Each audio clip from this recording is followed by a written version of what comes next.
Hello everyone, स्वागत है आपका मेरे चैनल में। और आज मैं आपके लिए कुछ ऐसे काम के आइडियाज़ लेकर आई हूँ जो आपके काम को बहुत ही सरल करने वाले हैं और बहुत ही यूज़फुल टिप्स हैं जो आप पूरा देखिएगा। और आप मेरे चैनल पर नए हैं तो मेरे चैनल को सब्सक्राइब कीजिएगा। तो सबसे पहली टिप है मेरी, जब हम सरसों का तेल पकाते हैं और उसमें सब्जी बनाते हैं तो इसमें एक लौंग अवश्य डालिएगा। इससे क्या होता है फ्रेंड्स कि हमारे तेल का जो कड़वापन होता है वो निकल जाता है और हमारी सब्जी में टेस्ट आ जाता है। मैं बहुत ही अच्छी वीडियो लेकर आई हूँ। आप मेरे चैनल पर नए हैं तो चैनल को सब्सक्राइब कीजिएगा और वीडियो पसंद आए तो उसे लाइक शेयर कमेंट कीजिएगा। खजूर को लेकर फ्रेंड्स, आजकल खजूर आ रहे हैं और ये खजूर को हमने लिया है और खजूर को हमने चॉप कर लिया है और इस तरह से चॉप करने के बाद हम बनाएंगे खजूर का दूध। हमने भगोना गैस पर रखा है और इसमें हमने दूध को ऐड किया है। आपको आधा किलो दूध लेना है, यदि कम बनाना हो तो आप एक गिलास भी ले सकते हैं। और इसमें मैंने खजूर को ऐड किया है और इन्हें हम अच्छे से पका लेते हैं। तो फ्रेंड्स, ये बहुत ही अच्छी चीज़ है, आप इसे ज़रूर से करिएगा। तो इस तरीके से हम इन्हें पकाते जाएंगे और ये दूध हमें इतना पका लेना है कि ये आधा हो जाए। और फिर उसके बाद हमें इसमें चीनी मिलानी है। हमने इसमें चीनी मिला दी है और आप देख सकते हैं कि कुछ तो मीठा इनका हो ही जाता है, लेकिन हल्की ही शुगर हमें मिलानी है। यदि आपको शुगर हो तो इसमें आप बिल्कुल भी चीनी ना मिलाएं, इस तरीके से भी लिया जा सकता है। तो फ्रेंड्स, आपको कितनी भी पुरानी खांसी क्यों ना हो तो उसके लिए बहुत रामबाण इलाज है। तो इस तरह से खजूर का दूध आप पीजिएगा, आपकी खांसी ठीक हो जाएगी।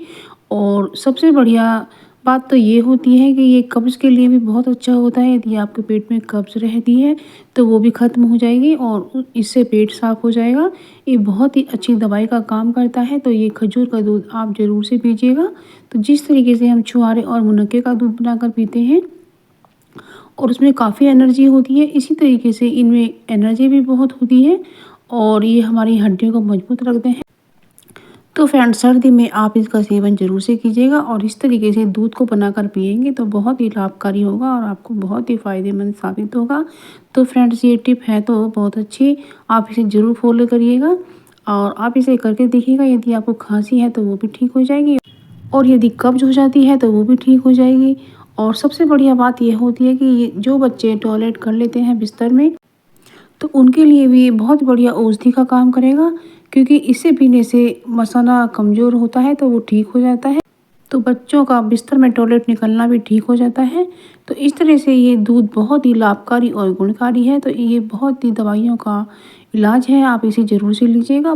ठंडे हो जाते हैं तो इस तरीके से हमारे हाथ फिर फटने लगते हैं तो हमें ये काफ़ी दिक्कतों का सामना करना पड़ता है। तो इसके लिए हमें बथुए को पहले ठंडा करना है पानी डालने के बाद, और इस तरीके से जब ये ठंडा हो जाए तब हमें उबालना है। तो इससे हमारे हाथ ठंडे गर्म बिल्कुल नहीं होंगे, तो वो ठंडे ही रहेंगे। तो इस तरीके से हमारे हाथ फटने से बच जाएंगे। तो फ्रेंड्स, ये जो टिप है आप इसे ज़रूर से फॉलो कीजिएगा, ये बहुत ही अच्छी टिप है। यदि आपको पसंद आई हो तो आप इसे शेयर भी कीजिएगा। तो इस तरह से बथुए को हमें अच्छी तरह से निचोड़ निचोड़ कर लेना है, क्योंकि इसके अंदर पानी रह जाता है तो हमें पराठा बनाने में दिक्कत आती है। तो अब फ्रेंड्स, ये जो पानी है इसको हमें बिल्कुल भी नहीं फेंकना है। तो इसको क्या करना है, जो हमारे बाल होते हैं, हमारे सिर में एलर्जी हो जाती है या खुजली हो जाती है तो वो बिल्कुल साफ़ हो जाती है। ये जो रूसी होती है वो बिल्कुल साफ़ हो जाती है। तो इस पानी से आप अपने बाल धोइएगा। तो फ्रेंड, तो अब अगली ट्रिक आती है हमारी टोपी को लेकर। तो फ्रेंड्स, आजकल ठंड का मौसम है और ये जो कैप होता है इसे हम रोज़ पहनते हैं, लेकिन धोते हैं तो सूखता नहीं है। अब अभी तो धूप निकल रही है, लेकिन कुछ समय ऐसा भी आएगा जब धूप नहीं निकलेगी। तो हमें सूखी सफाई कैसे अपने कैप की कर लेनी है, तो हमें सबसे पहले कैप को उल्टा करना है, क्योंकि अंदर की तरफ से ही ये ज़्यादा गंदा होता है। तो इस पर लगा देना है हमें कोई भी टलगम पाउडर। तो इस तरह से हमें टलगम पाउडर छिड़क देना है और बस इसको हम ब्रश की सहायता से साफ़ कर लेते हैं। तो सबसे बढ़िया रहता है कि आप टूथब्रश भी ले सकते हैं और इस तरह से पाउडर को मलें। तो बस इसको हम पाउडर की सहायता से इस गंदगी को हटाएंगे और जो ब्रश होता है ख़राब टूथब्रश उससे साफ़ करेंगे। तो बस इस तरीके से आप अपने कैप को सूखी सफाई के साथ कर सकते हैं। ये बहुत ही यूज़फुल सी ट्रिक है, आपको ज़रूर पसंद आएगी और इसमें हमें ज़्यादा धोने की ज़रूरत भी नहीं पड़ती है। तो इस तरह से हम इसे ड्राई क्लीन कर सकते हैं। हमारी कपड़ों को लेकर क्या होता है, ऐसी कड़ाके की ठंड में हम कपड़े धोना ज़्यादा पसंद नहीं करते हैं। तो जब हम थोड़ी बहुत देर के लिए बच्चे पहन जाते हैं तो उन्हें इस तरह से ही साफ़ करके रख सकते हैं।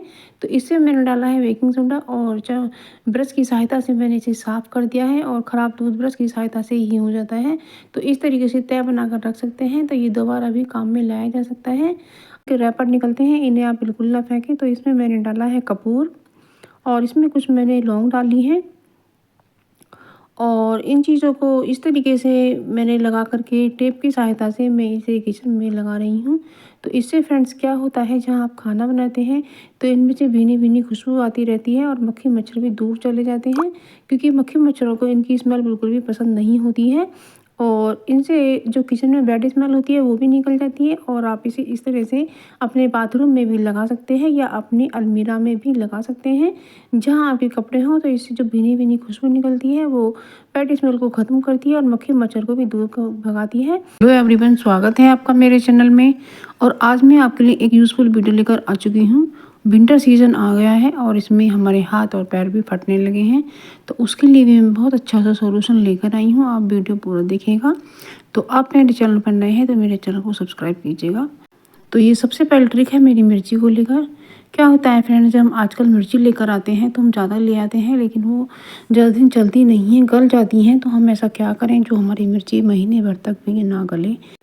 तो हमने लिया है स्वीट बॉक्स और उसके नीचे लगाया है हमने पेपर और इसके ऊपर हम मिर्ची को इस तरह से रखेंगे जैसा कि आप वीडियो में देख पा रहे हैं। तो इसकी जो डंठल है उन्हें निकाल कर इस तरीके से हम मिर्ची को इसमें लगाते जाएंगे, क्योंकि सबसे पहले डंठल के पास से ही मिर्ची गलनी शुरू हो जाती है।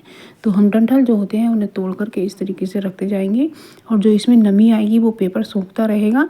तो इस तरीके से आप अपनी मिर्ची को सुरक्षित रख सकते हैं, ये महीने भर तक भी ख़राब नहीं होगी। तो इस तरीके से ऊपर भी हम पेपर को ढक देते हैं और इसका जो ढक्कन है वो लगा देते हैं। तो इस तरीके से मिर्ची बिल्कुल सुरक्षित रखी रहेंगी। बनाए हैं और बहुत ही टेस्टी छोले बने थे और हमने ये मैदा भिगो दी थी। हमने 2 घंटे पहले ही मैदा को गर्म पानी में मढ़ा है। यदि फ्रेंड्स आप ठंडे पानी में मारेंगे तो सर्दी के मौसम में मैदा उठती बिल्कुल भी नहीं है। तो मैंने इसमें एक इनो का पाउच ऐड किया, थोड़ा सा मट्ठा ऐड किया और मैंने इसमें 1 चम्मच बेकिंग पाउडर भी इस्तेमाल किया है। तो हमारी जो मैदा है वो फूल कर अच्छे से आई है। तो अब अगली ट्रिक आती है, हमें कढ़ाई में भटूरे के लिए अच्छे से ज़्यादा रिफाइंड लेना है। थोड़ा रिफाइंड बिल्कुल नहीं लेना है। तो ज़्यादा रिफाइंड में भटूरे अच्छे से फूल कर आते हैं और रिफाइंड को हमें बिल्कुल तेज़ फ्लेम पर अच्छे से तेज़ गर्म करना है, तभी भटूरा फूलता है।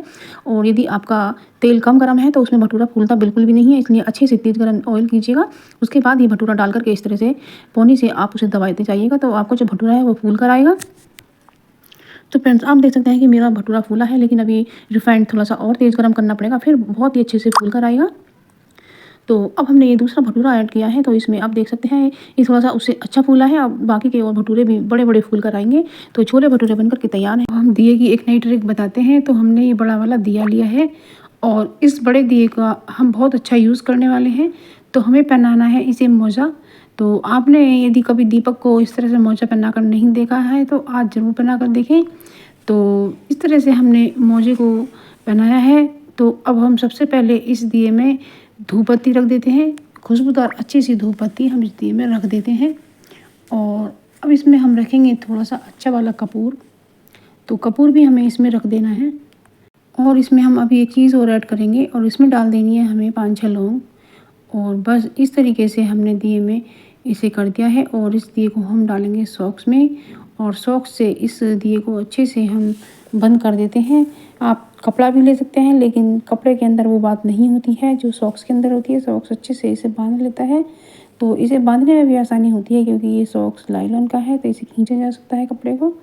तो बस इस तरीके से हमने इसे बांध दिया है और जो आगे से बड़े बड़े हॉल बन गए हैं, इसकी जो स्मेल है वो बाहर तेज़ी से आएगी। तो बस इसको हमने तैयार कर लिया है और इसका हम बहुत अच्छे से प्रयोग करेंगे अपनी अलमीरा के अंदर, या आप इसे शू रैक में भी रख सकते हैं। तो इसमें जो खुशबू निकलती है तो जो अलमीरा के अंदर बैड स्मेल है वो बिल्कुल भी नहीं आएगी। तो इसकी लौंग और कपूर की खुशबू बहुत अच्छे से आएगी।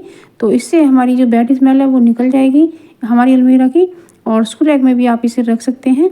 तो इस तरीके से फ्रेंड्स आप अपनी अलमीरा में रखिए और अपनी जो जो अलमीरा है वो खुशबूनुमा बन जाएगी। और ये खुशबू यानी पहचानी होती है, कोई इनसे आपको एलर्जी भी नहीं होगी, क्योंकि कुछ लोगों को ज़्यादा तेज़ खुशबू से एलर्जी होती है और उन्हें चक्कर आने लगता है।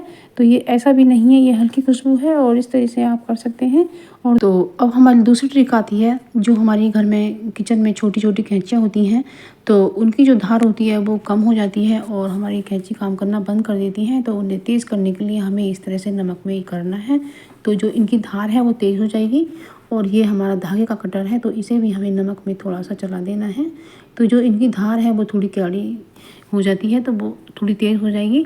और अब अगली ट्रिक आती है हमारी, जो हमारे रबर बैंड वगैरह होते हैं, जैसे ये रबड़ होती हैं जो बाज़ार से इस तरह की आती हैं, जो तो इस तरह से हम कभी कुछ सामान आता है तो उसमें भी निकल आती हैं, तो इस तरह से डब्बी में डालते जाइएगा और इसमें थोड़ा सा पाउडर ज़रूर से डालिएगा, तो ये चिपकेंगी बिल्कुल भी नहीं।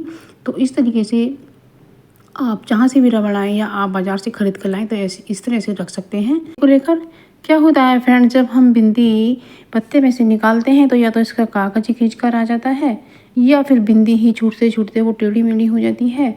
तो इसलिए हमें क्या करना है, जिससे हमारी बिंदी अच्छे से पत्ते में से निकल कर आ सके और उस पे कागज़ भी ना चिपके, तो हमें करना है एक बहुत अच्छा काम। जब हम खाना वगैरह बनाते हैं और हमारा जो तवा होता है वो गर्म होता है, तो हमने वही गर्माहट के लिए इन पत्तों को इस पर रख देना है, हमें गैस नहीं चलाना है। और जो इसकी गर्माहट है उसी से बिंदी के पत्ते हल्के से गर्म हो जाएंगे और जो इसकी गम है वो हल्की सी सॉफ्ट हो जाएगी, तो हमारी जो बिंदी है वो बड़े आराम से पत्ते से इस तरह से निकल कर आ जाएगी। ना तो बिंदी टेढ़ी मेढ़ी ही होगी और ना ही इसका कागज़ छूट कर आएगा। ठीक है, इसे रखिए। अब हम अगली ट्रिक बताते हैं वैसलीन को लेकर। तो विंटर सीजन आ गया है और इसमें हमारी जो त्वचा है वो नमी खोने लगी है, तो हमें लेना है थोड़ा सा चम्मच में वैसलीन और एक प्लेट में हमें निकाल लेना है। और इसमें हम ऐड करेंगे थोड़ा सा दूध और इसमें हमने थोड़ा सा बेकिंग पाउडर ऐड किया है। यदि आप चाहें तो इसमें एक चम्मच बेसन भी लिया जा सकता है। तो इस तरह से हमें इसका एक बैग बना लेना है और इसको हम, यदि आपको ज़्यादा ज़रूरत हो तो आप ज़्यादा भी ले सकते हैं। तो इस तरीके से जो हमारे हाथ ये नमी खोने लगी है, तो चाहे रूखे रूखे हो गए हैं, तो फटे हुए से भी हो गए हैं, तो इनके लिए हमें इस तरह से इसे अच्छे से मिक्स करना है। वैसलीन जो होती है वो थोड़ी थिक होती है, लेकिन हमें इसमें मलने के बाद इसमें अच्छे से मिक्स कर देना है। एक हमें घोल तैयार करना है और इस तरीके से हमें अपने हाथों पर मसाज करनी है, या आपकी जो कोहनियाँ होती हैं या बाजू होती है तो वहाँ भी आप मल सकती हैं, तो इससे आपका रंग भी साफ़ हो जाएगा और जहाँ भी गंदगी जमा होगी वो उखड़ कर आ जाएगी। और इस तरीके से मसाज करने पर जो आपकी त्वचा है वो चिकनी हो जाएगी और उससे रंग भी साफ़ हो जाएगा। तो आजकल सर्दियों में जो हमारी त्वचा रूखी रूखी और सूखी सूखी हो जाती है, तो उसमें आराम मिलेगा और आपके हाथ फटेंगे बिल्कुल भी नहीं। तो ये आपको ज़रूर से करना है और ख़ासकर ये सोते समय आपको करना है। तो इससे क्या होगा, रात भर जब आपके हाथ इस तरह से चिकने रहेंगे तो उससे आपके हाथों का रंग भी साफ़ होगा और ये चिकने हो जाएंगे। और ये जो थोड़े बहुत फट जाते हैं दिन में हवा से, तो उसके लिए भी रिपेयरिंग का काम करेगा। तो इस तरीके से आप कर सकते हैं और आपकी कोहनी और बाजू पर भी कर सकते हैं और पैरों पर भी आप इसे ज़रूर से मलिएगा। तो जो एड़ी होती हैं वो भी जो फट जाती हैं वो भी नहीं फटेंगी और वो भी आपकी एड़ियाँ भी अच्छे से चिकनी बनी रहेंगी। और जब ज़्यादा सर्दी आ जाती है तो एड़ियों पर लगाने के बाद आप मोजा भी पहन सकते हैं। तो उससे इस तरह से देख सकते हैं कि आप मेरे हाथ में कितना ग्लो आ गया है। तो इस तरह से आप मसाज करने के बाद अपने हाथों को इस तरह से फटने से बचा सकते हैं। ये बहुत यूज़फुल ट्रिक है, आपको ज़रूर पसंद आएगी।